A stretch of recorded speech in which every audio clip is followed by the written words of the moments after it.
To me, it was like, man, there really needs to be this place where artists can have access still to these types of tools that we have in the shop. Gardening as itself is kind of an art form.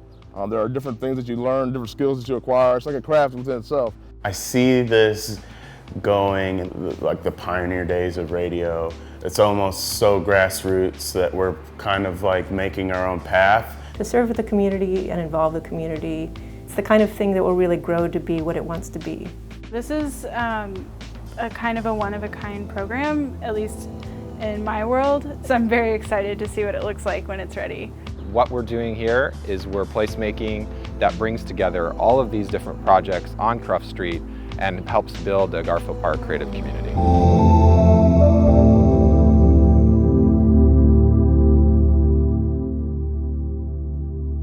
We're here at Tube Factory Art Space. It's kind of the anchor on this block here on Cruft Street, where we're trying to raise $100,000 matched by $50,000 from IHCDA.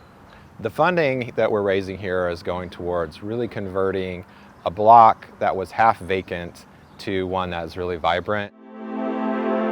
So right now I currently offer safety classes to allow public access to our community shop to go do whatever it is, whether they're an artist and they're working on a project or whether it's home restoration or home repair.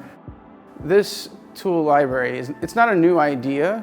There are various tool libraries throughout the nation, but it is new to Indianapolis. There's nothing like this in Indianapolis. Through an income-based membership, neighbors and artists will have access to tools for everything. What we still need are more tools to make this library robust and available to our community. That's what your funding will help make possible. Doing a project like this is really special to me because there's three parts of it.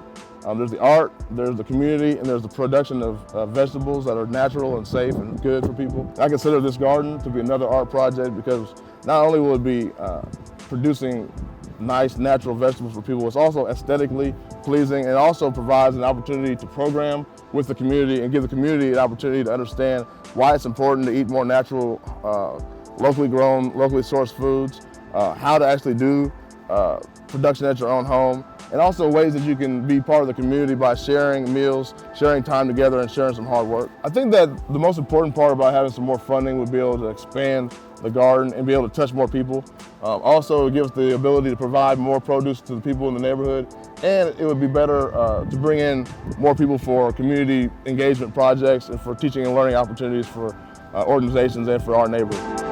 We are transforming a vacant house into a place where artists and others can stay while visiting and working with the community by sharing their creativity. This campaign will support building out the art gallery in the first level of the house for monthly exhibits and other community programs and events. There will also be space on both levels of the house for visiting artists to stay while they work with the local community. As you can see, the space is a little unfinished, and so we definitely need some funding to make it look nice and livable for all the artists.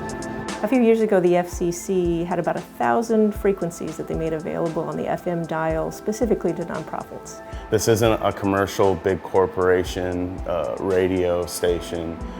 This is something that is like on the foundation, artists, community members, community leaders. We've gotten an awful lot of really lovely emails already from people just saying, I stumbled upon this, it's commercial free, it's incredible the variety of things that I hear all of the time. I never know what to expect.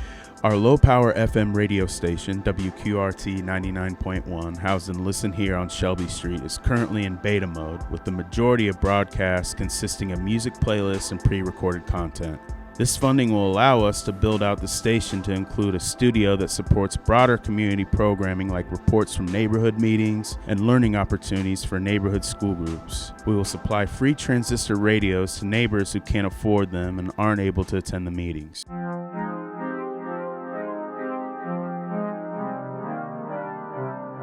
We want to have people be able to take this block and wander around and go check out the garden that Jared's been working on, meet the two Bettys that are the chickens that live back there, stop in and participate in some things that might involve the tool shop where they can check out tools or they can work down there and build things themselves, enjoy the gallery in the tube factory, maybe have a meeting, maybe spend some time together socializing, listening to music. And then down at Listen Here we have sound programming, but we also have the radio station that's kind of broadcasting what's going on out here, playing music and building community in its own way.